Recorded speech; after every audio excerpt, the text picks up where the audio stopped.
and deadly spread of the COVID UK variant inside an Ontario long-term care home. I was very confident everything was going to be okay, and then it wasn't. The devastating toll inside Roberta Place in Barrie and growing concerns about community spread, with nearly 100 infections in the region now believed to be linked to the highly contagious variant. Plus, we're very optimistic that our data is going to be as good or better than our peers that are out there.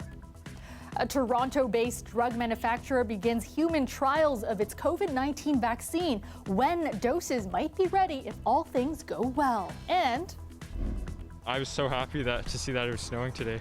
Who's having more fun, you or Dad? I am. Happy snow day, from tobogganing to skiing. How people in the city took advantage of the first big snowfall of the year. Good evening, I'm Kelda Yoon. We begin north of Toronto, where there are growing concerns tonight about the spread of the COVID-19 UK variant. Simcoe Muskoka health officials say 99 cases are now believed to be the highly contagious new variant, almost all of them tied to the outbreak at Roberta Place, a long-term care home in Barrie, where more than a third of the residents have died from the virus. Ali Chiasson has more. As of today, 46 residents of Roberta Place have died from COVID-19. A personal support worker named Edwin Ng is on a ventilator in critical condition. Behind every number is a person, like Evelyn Richmeyer. Evelyn, she loved the family, loved the nephews and nieces.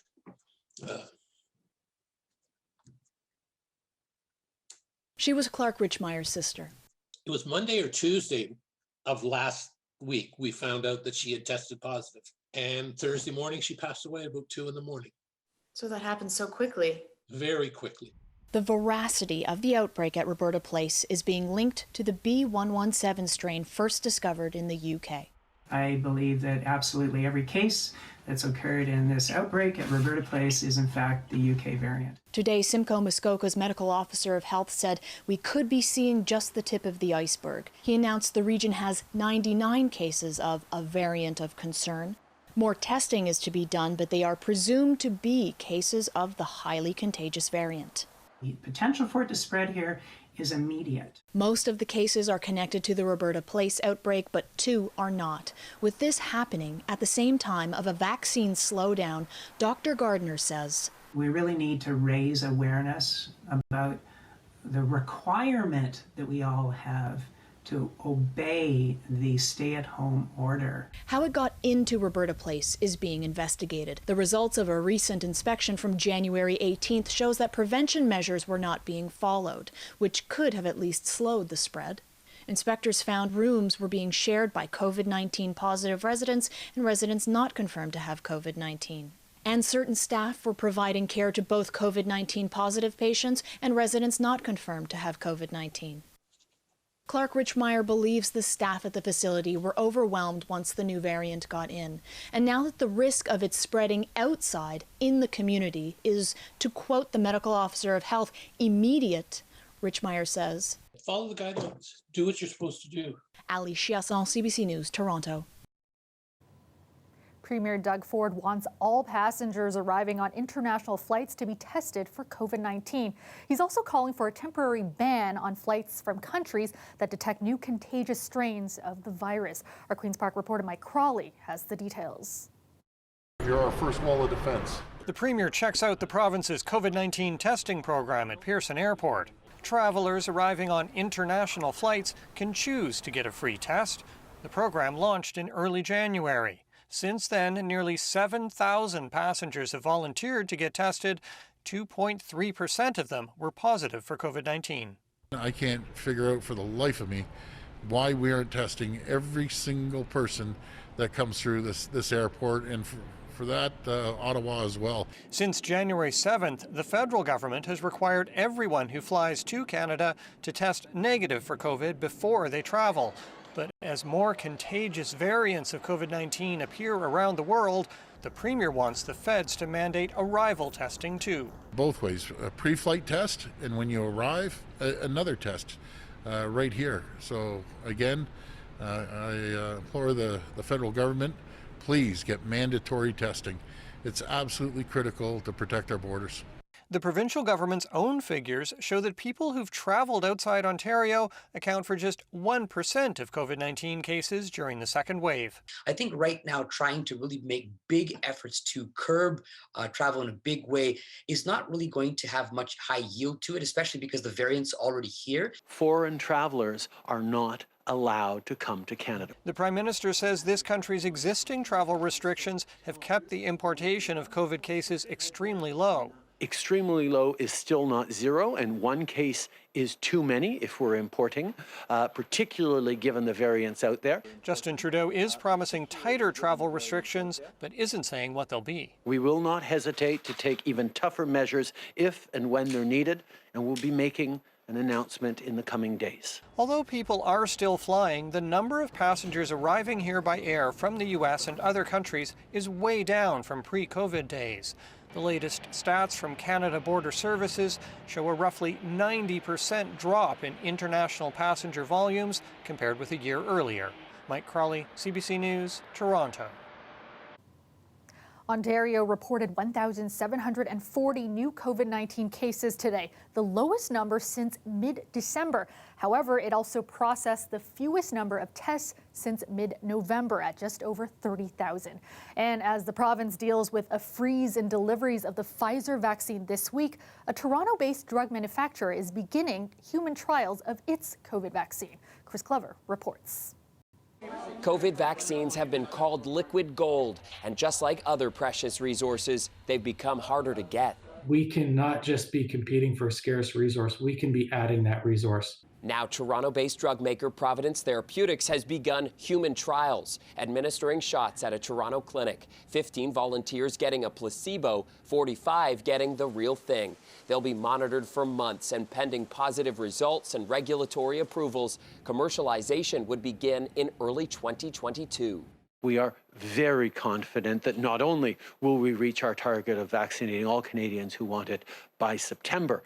Despite global shortages and international efforts to impose tight vaccine export controls, Justin Trudeau is confident Canadians will be inoculated by this fall. So this Canadian company is looking global. If Canada's taken care of, great. There'll be a taker. There'll be somebody who's going to need these vaccines. Quebec-based company Medicago is well underway with its human trials, but some of its production is in North Carolina. Providence is the first with human trials and Canadian production.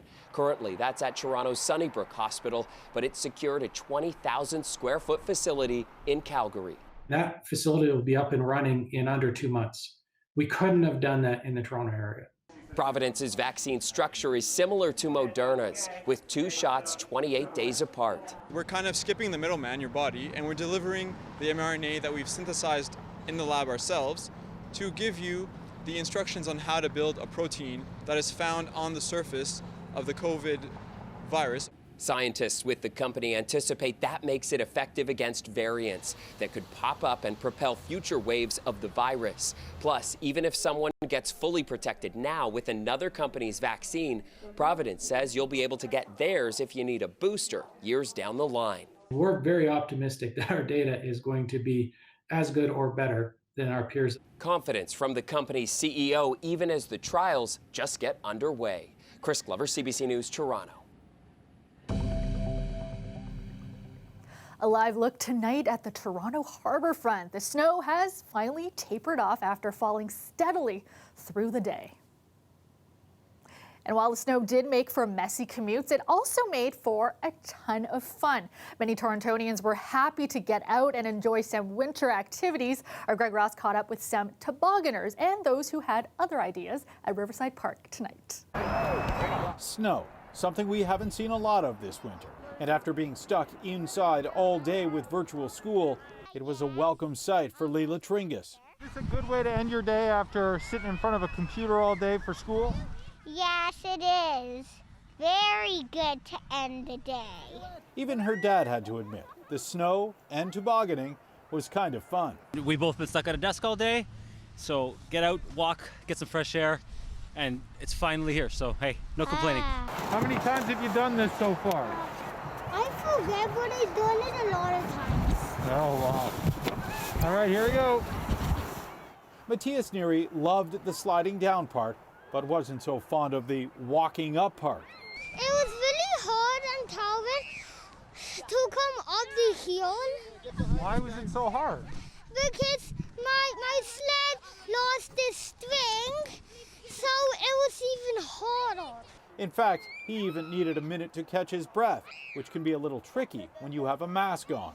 I'm gonna back up so I can take off my mask and get some more. He's being responsible. He doesn't want to come near me because he needs to take his mask off. I have to respect that. Most people slid down the hill on their butts.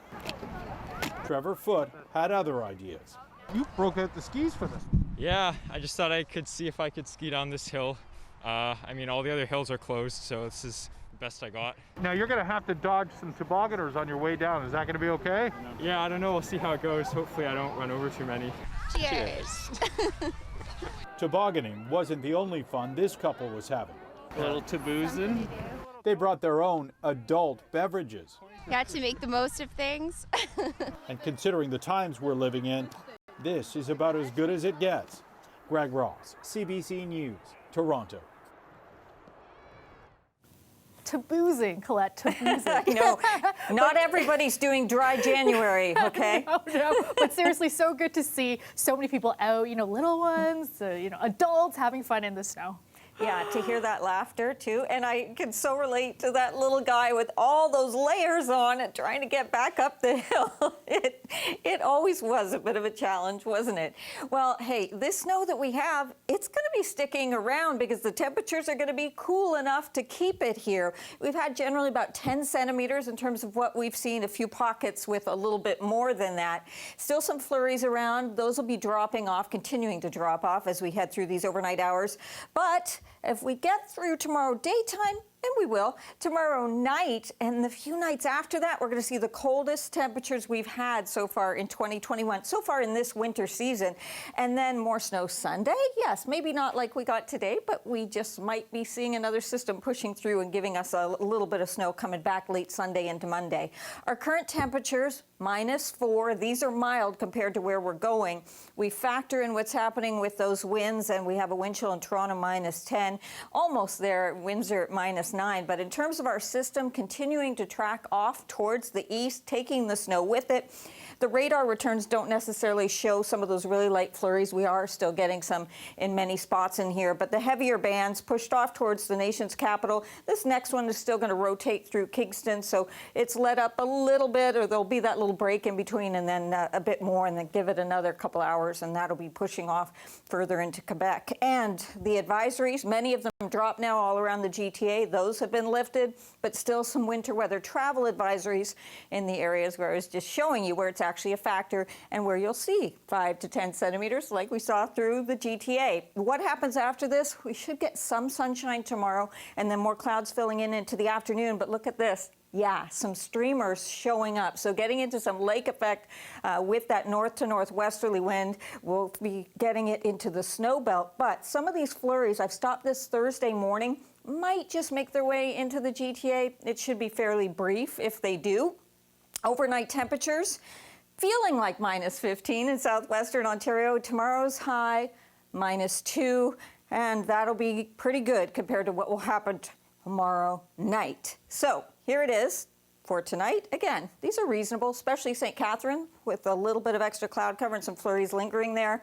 And tomorrow afternoon, you barely change in your temperature. It's Wednesday night, -13, Thursday, -15. Kelda, those wind chills in the -20. So we'll likely see our warming centers opening up with some cold weather alerts going into play. Those temperatures, all right. Thanks so much, Colette. Yeah, you're welcome. The weather is brought to you by Trane, the most reliable heating and cooling brand. We test, so it runs. It's hard to stop a train. When we come back, what we're learning about the Ontario teenager who died after contracting COVID-19. Yassine Dabé was just 19 years old, and today we're hearing from his father. We'll have more on that after the break.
are dead after a crash on the QEW west of Toronto this morning. Police say a Mitsubishi traveling westbound on the highway near Burlington crossed the center median and collided with at least 2 eastbound vehicles. The 2 women in the Mitsubishi were pronounced dead at the scene. 3 others were taken to hospital with non-life-threatening injuries. Police are looking for dash cam footage to help them figure out what caused the vehicle to cross into oncoming traffic. We're learning more today about the Ontario teen who died with COVID-19. Yassine Debay was a Syrian refugee and one of 9 siblings. He worked as a contract cleaner at a long-term care home that had an outbreak of the virus. Today, a group of doctors is calling the situation inside long-term care homes a humanitarian crisis and have launched a campaign to push the government for changes. Farah Morali has more. One of the last happy memories the Dabe family has of their son and brother inside the family home just before he got sick. Today, Yassine Dabe's father described how they tried to wake him up from his sleep on Thursday. They called an ambulance, but it was too late. Yassine had been suffering from chest pains and had difficulty breathing. At just 19, he is now the youngest in the region to die with the virus. Yassine worked as a cleaner at this long-term care home near London, where there was an outbreak of COVID-19.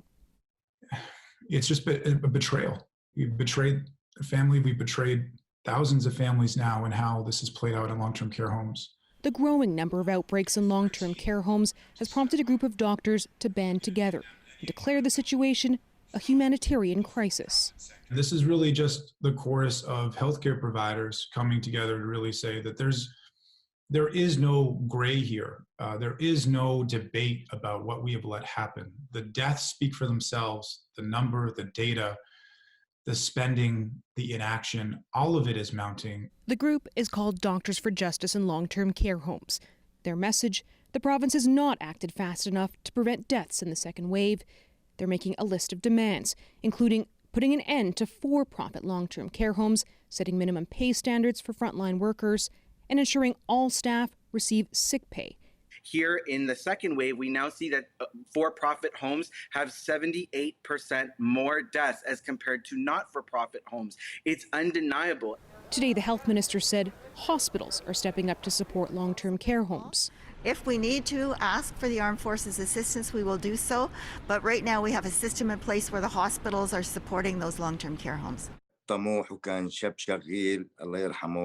for the family of Yassine Dabe, they say he never complained about his job at the home and that they brought Yassine and his siblings here from Syria with dreams of a better future. Dreams that will now never be fully realized for him. Farah Morali, CBC News, Toronto.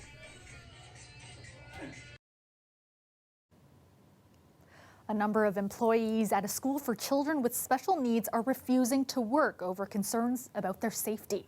Everybody feels that their children have a right to an education. These are children with complex special needs, and it's so important for them to be going to school on a daily basis.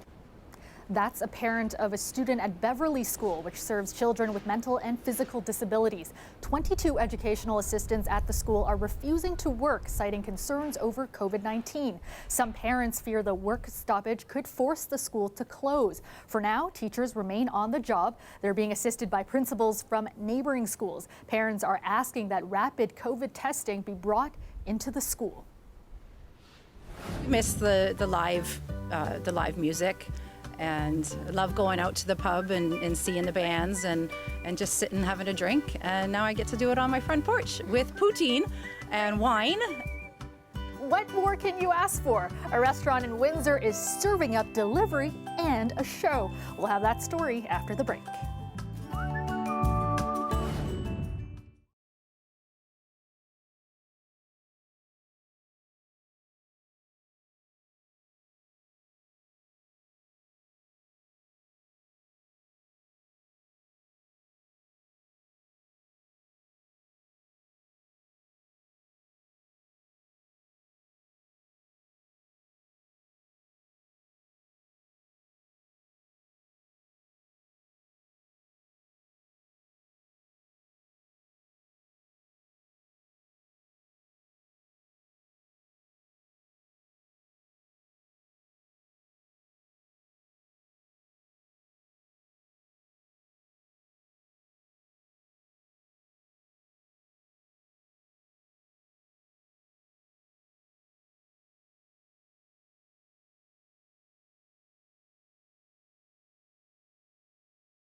I'm Ismaila Alpha, host of Metro Morning. Well, this pandemic has challenged all of us in different ways, and it's been very difficult for kids. Well, coming up on tomorrow's program, Toronto R&B singer Julie Black joins me to tell us how she's helping kids through these tough times with the Boys and Girls Club. Join me weekdays from 5:30 till 8:30 for Metro Morning on CBC Radio 1.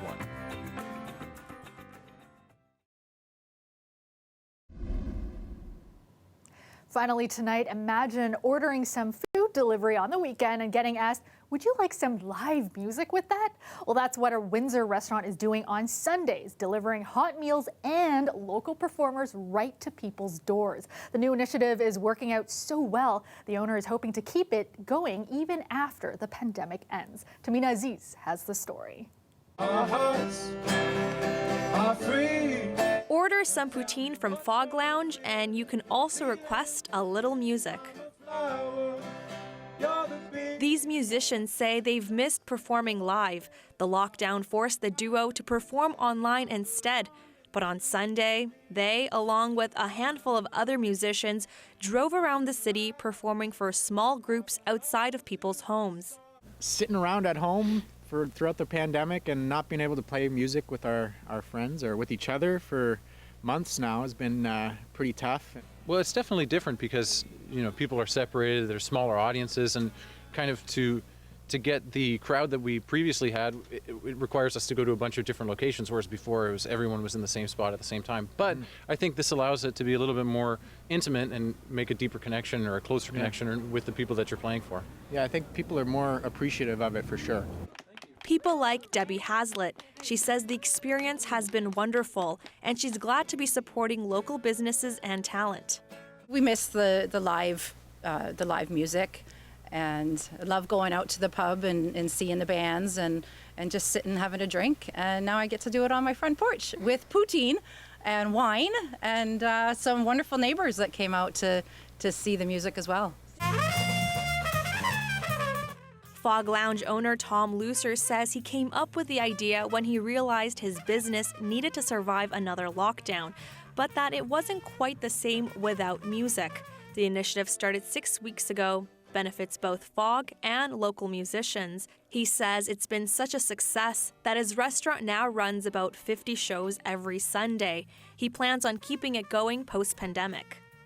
For an artist to not be able to perform is really devastating, actually, which we learned in the beginning in March.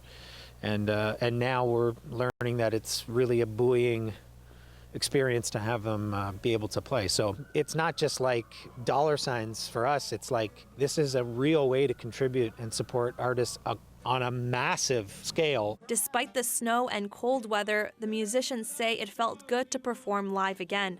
They hope to keep singing for other people's suppers as long as they can. Tamina Aziz, CBC News, Windsor. And that is our show for you tonight. Thank you so much for watching. Dwight Drummond has your next local newscast tomorrow at 6, and I will see you back here tomorrow night at 11. Have a great night, everyone.